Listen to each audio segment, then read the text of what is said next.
Fair to say that Prinny had done himself proud when he and old Henry Holland rebuilt Carlton House. By all accounts, our noble Prince of Wales had spent upwards of £60,000 of his old man's pelf on turning the original run-down, rambling residence into an opulent neoclassical palace decorated in the style of Louis XVI, hung with a collection of magnificent paintings and stuffed to the gunwales with his favourite Chinese and Japanese porcelain and other objets d'art. And for a salty sea dog like me, nearly 20 years in the Navy and brought up on the wild Essex salt marshes, I confess that seeing the house at close quarters for the first time took me right aback. I gazed open-mouthed as the hackney coach within which I was travelling that evening clattered into Pall Mall and drew up in front of that magnificent colonnaded portico, wondering, and not for the first time, how I'd come to be mixing in such exalted company. It was the spring of 1802, and at that time, if I may paraphrase something that the mad, bad Lord Byron was to say some years later, I'd awoken to find myself to be somewhat of a hero. You see, the previous July, just a few days after Saumarez had served out a drubbing to the French and Spanish fleets at the Second Battle of Algeciras, I'd effected the capture of a Spanish 32 in a singular, albeit relatively minor, single-ship action off the Straits of Gibraltar, and it seemed that this feat had brought with it a good deal of popular acclaim. As to the exact circumstances of this happy occurrence, I will say that after a brief period ashore in '95, I had shipped aboard HMS Eros for a 3-year cruise to the West Indies, which, though largely uneventful, well, in naval terms at least, I myself having had a devilishly exciting time partaking of all manner of debauchery in the flesh pots of Kingston and Port Royal, nevertheless resulted in my being appointed commander of the Liberté, a captured French 16-gun brig sloop, later renamed HMS Bacchus. A trim little barkie, Bacchus was exceeding swift when running, and highly manoeuvrable, both qualities proving right handy when we were shortly thereafter transferred to the Mediterranean fleet, and eventually came to fall foul of the Spanish frigate Moza Dispuesta. By rights, the sheer weight of metal carried by the Don should have meant the end of us, but we made good use of false colours in a legitimate ruse de guerre, which enabled us to come right close before revealing our true identity.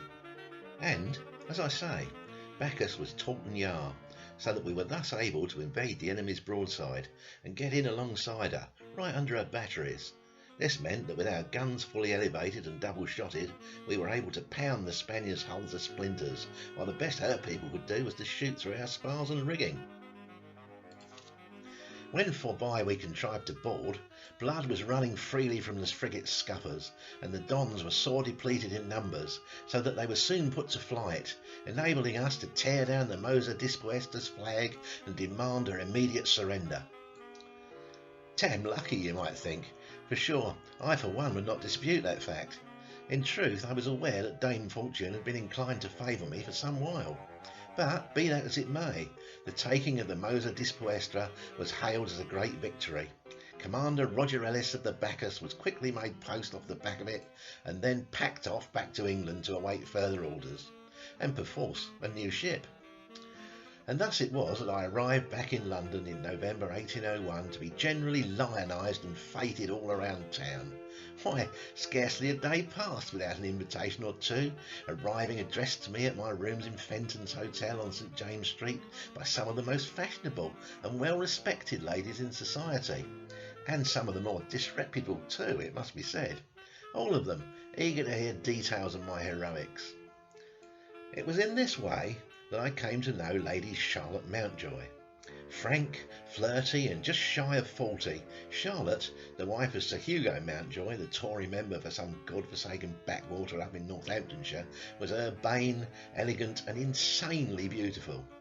Mark you, she could also on occasion be cruel and hard-hearted, and she had the morals of a Covent Garden nun, God-lover, caring not one jot about what she and other folk did, provided all concerned were discreet about it. I wanted her from the moment I first saw her in the drawing-room of her house in Piccadilly, and it was evident from the wolfish glances she cast in my direction that Charlotte was of the same mind. The upshot being that she and I had been engaged in an exciting and frenetic dalliance ever since. Those who knew me when I last spent time in our fair capital might well be shocked by this, as I was in those days damnably priggish, and, like the prophet Isaiah, much, much holier than thou. But the events of one wild summer spent in the remote Essex village of Canewdon had unlocked certain feelings within me that had been hitherto suppressed, and my experiences with the people there had taught me right well that to indulge freely in the physical manifestations of love and sex, always provided that no harm be caused to anyone as a result, was no sin, and was, on the contrary, an essential part of nature's cycle of birth, death and rebirth. So there. But what of Charlotte's poor husband, you'll undoubtedly ask? Were we not by our adultery causing harm to that worthy gentleman? And mayhap you're right. Indeed, I'd once heard it said in an extraordinary sermon delivered by the vicar of Canewdon that whilst fornication outside the bounds of wedlock might be celebrated as part of the very order of creation, the act of adultery is a sin that can lead to scars and wounds that cut deeper than any blade.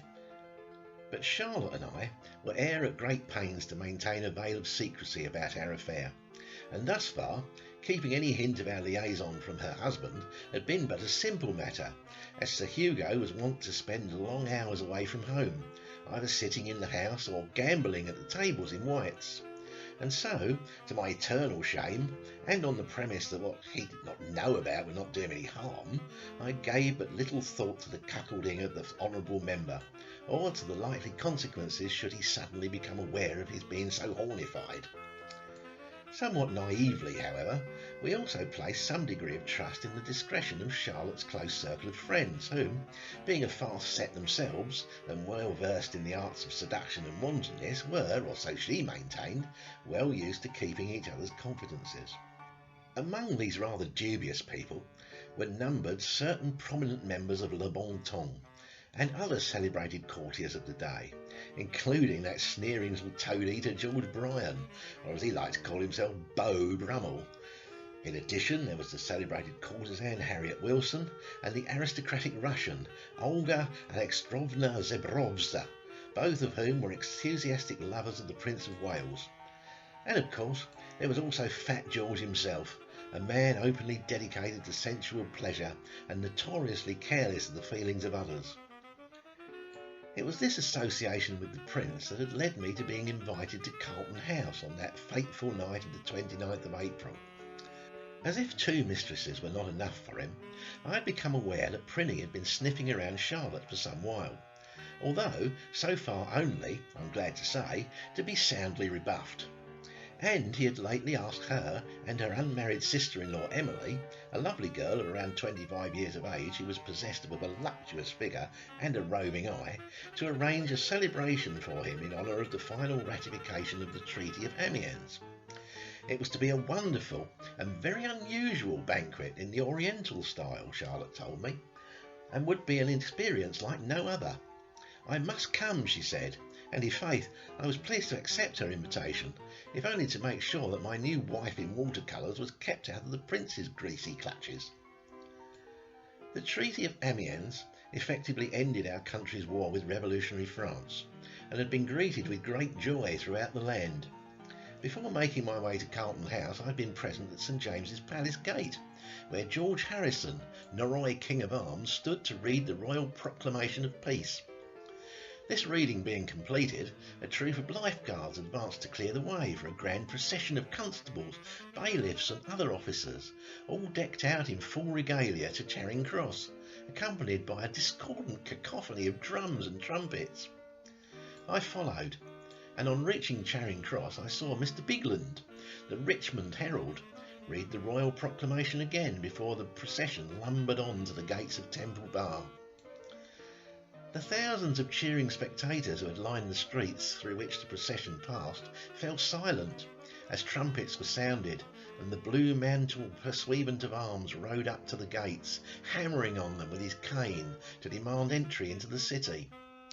I waited amongst the crowd until the gates reopened to allow the procession to pass through onto Chancery Lane, and thence to Cheapside and the Royal Exchange, where the Lancaster Herald read the proclamation for the last time, to universal acclaim from all those gathered around. I will admit, though, that my own mood did not quite match that of the general populace. In the late afternoon, as the crowd began to disperse, full of excitement for the splendid displays of illuminations and fireworks that were to take place that night all over the metropolis, and as I myself headed back to Fenton's to prepare for my own evening's entertainment, I could only but mourn the loss of prospects that attended the end of the conflict. 9 years of war had been good to me, and I thanked my lucky stars that I had been confirmed post before peace was declared. But in terms of my career, the future was now starting to look increasingly bleak. I had ere suffered from a lack of interest or influence in high places, and without further opportunity to make a name for myself at sea, I was like to languish on shore for evermore. That is, unless I took service with John Company, of course, which was always an option, and one which could very often prove to be considerably lucrative. But I was a Navy man through and through, and despite my lack of patronage, I had high ambitions in the service. Perhaps this new association with the Prince of Wales might be turned to my advantage, I mused, as I got myself up in full fig, gleaming white waistcoat, breeches and stockings, blue coat trimmed with gold lace and brass buttons, and, sitting proud on my right shoulder, the single plain gold epaulet denoting my new rank.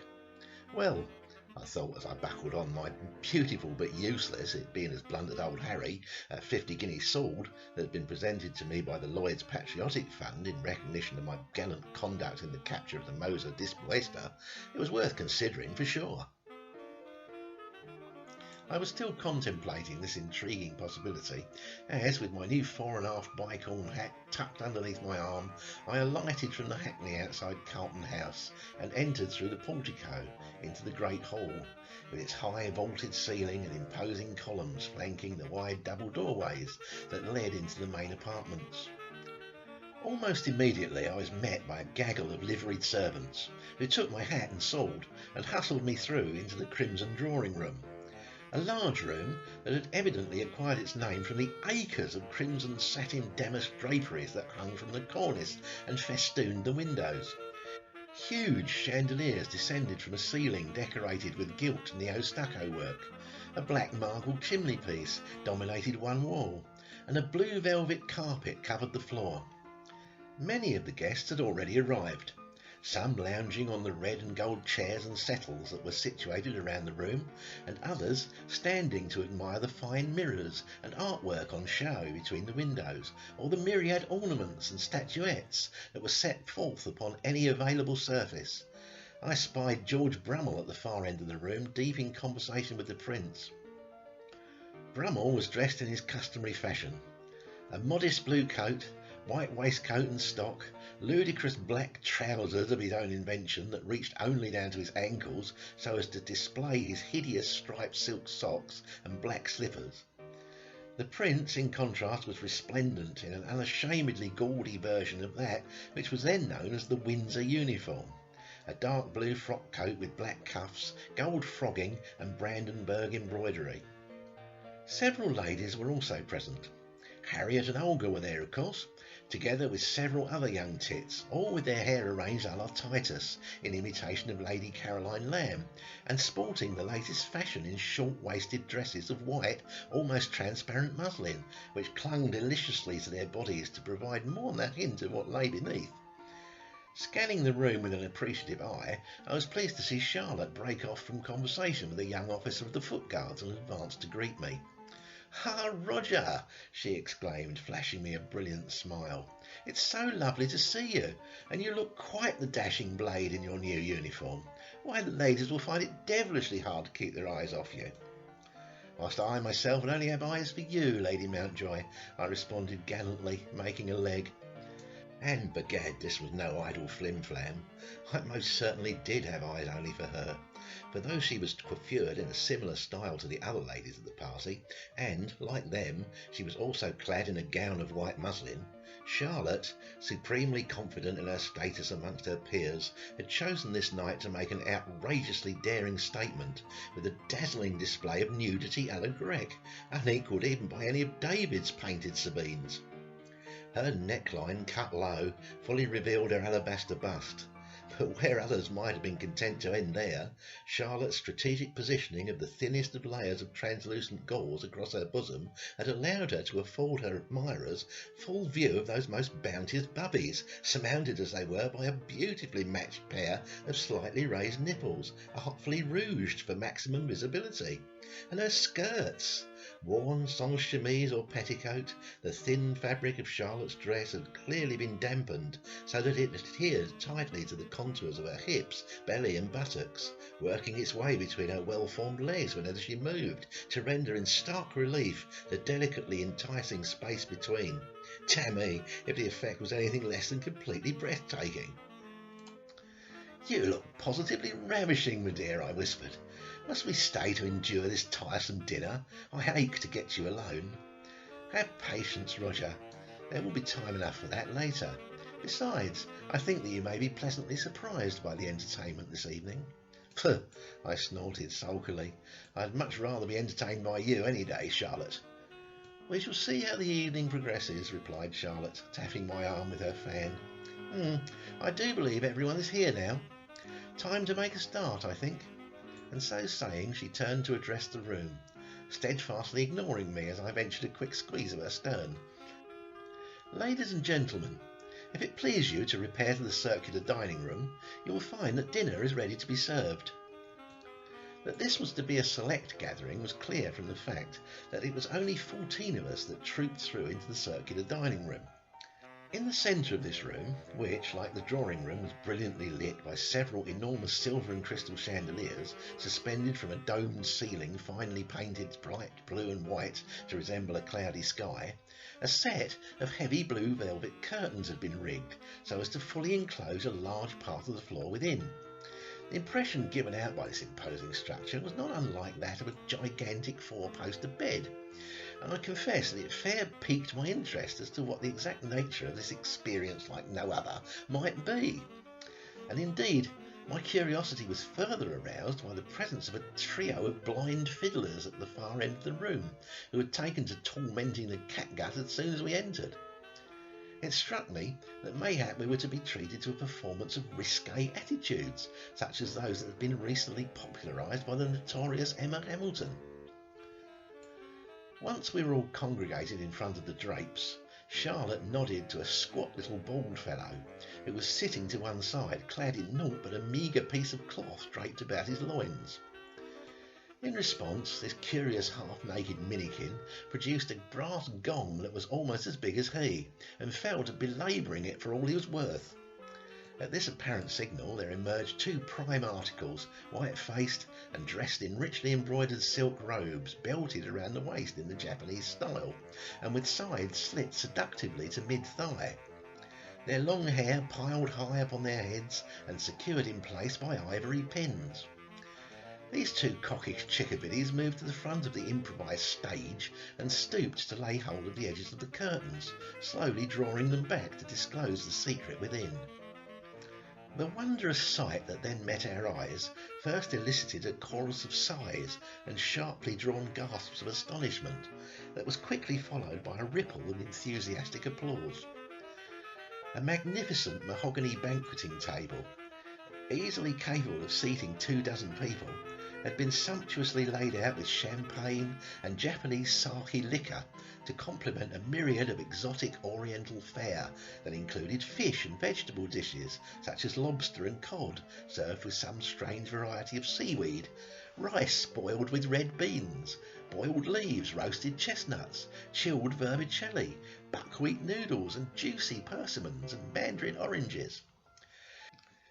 But it was the table's centrepiece that had truly drawn our admiration, for there, amongst the gossamer thin porcelain bowls and gleaming glassware, lay a young girl, fully stripped to the skin save for a black lace masquerade mask, and positioned as if she were but another serving dish, the curves and crevices of her body adorned with an array of small parcels of what looked to be raw meat and fish, set upon a confection of tea or vine leaves.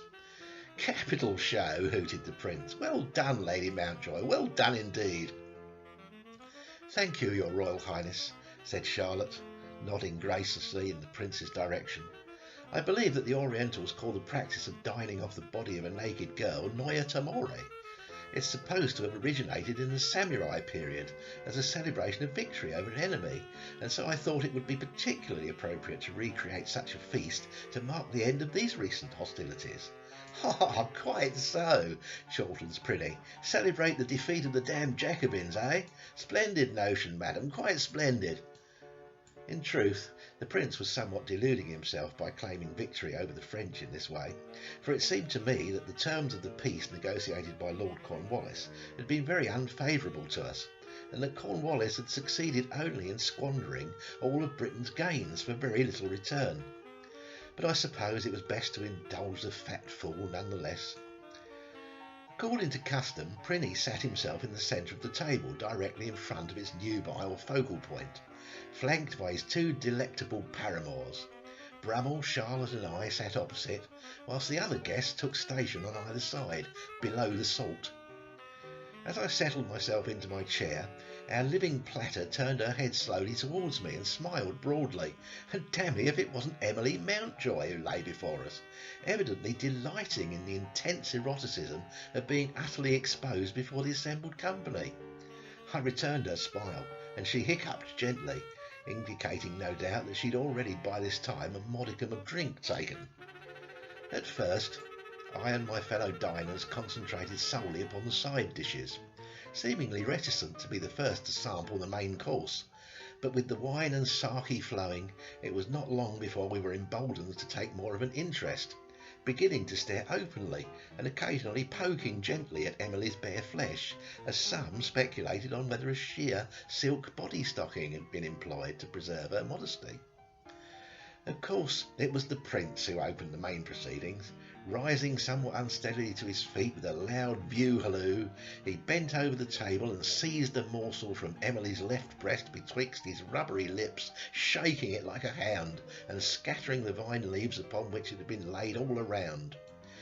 Thereupon there ensued a merry free-for-all as we followed Prinny's example, and stood to navigate the buffet, enthusiastically eating our fill from Emily's freshly scrubbed and perfumed epidermis.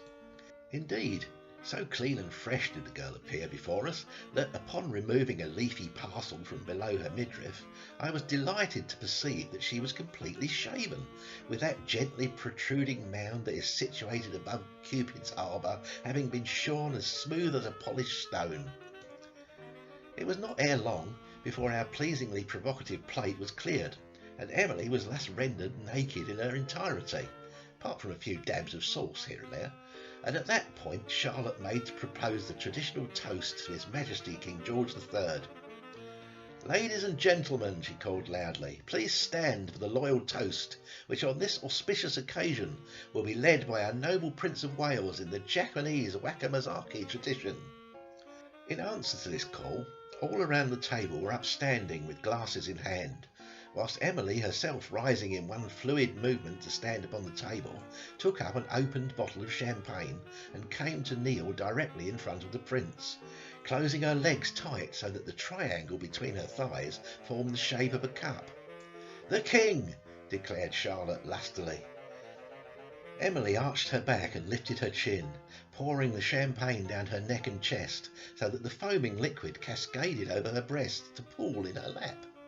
The Prince was ecstatic, plunging his face into this extraordinary chalice and licking at the sparkling wine, so that he looked for all the world like a great overfed tomcat taking a saucer of milk, as we loyal subjects echoed Charlotte's toast to the rafters. "I knew he would like that," Charlotte said, turning to me. "The name wakamazaki comes from the absurd notion that a woman's pubic hair in the wine resembles soft seaweed floating in the water.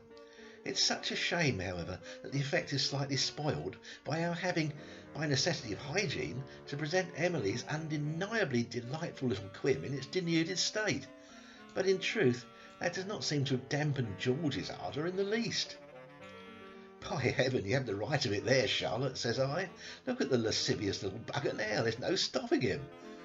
For, having drunk his fill, the Prince had laid hold of La Wilson and was covering her with passionate kisses, whilst the redoubtable Olga Zerebzova frantically worked at the buttons of his breeches in search of the royal plug-tail, And forsooth, the rest of the party too, by now similarly inflamed, had begun to descend into an orgy of depravity worthy of the Roman Emperor Nero himself.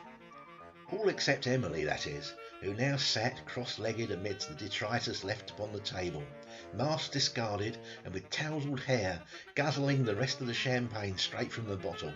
This must surely be my cue, I thought happily. "Lady Mountjoy," I said, taking Charlotte's hand, "shall we make ourselves comfortable on the chaise longue?" "Why, it would be an honour, Captain Ellis," Charlotte replied, a wicked twinkle lighting her eye. Leaving the table, Charlotte and I made our way to one of the couches that stood beneath the deeply recessed dining-room windows and settled down. Then, after some initial tender caresses, it was up with her skirts and down with me breeches as we set to in earnest. My passions had long been heightened by the additional frisson experienced when performing under the watchful eyes of others, and I was going at it like the town bull when I became aware of some commotion at the door. Looking over, I saw Brummel and one of the Prince's footmen seemingly restraining a large red-faced fellow who was clearly in an agitated state. As I idly wondered what was to do, the Prince looked up from attending to his doxies and warbled a greeting. "Mountjoy," he called. "Well met, sir. So glad you could make it. Come in, there's still scran to be had, and light-heeled wenches aplenty. Come in, Sir Hugo. Eat, drink and swive with us in celebration of Albion's greatest triumph since the Annus Mirabilis of 1759. "Christ on his cross!" I exclaimed, as I hurriedly disengaged and scrabbled to hike up my inexpressibles. "We've been found out!"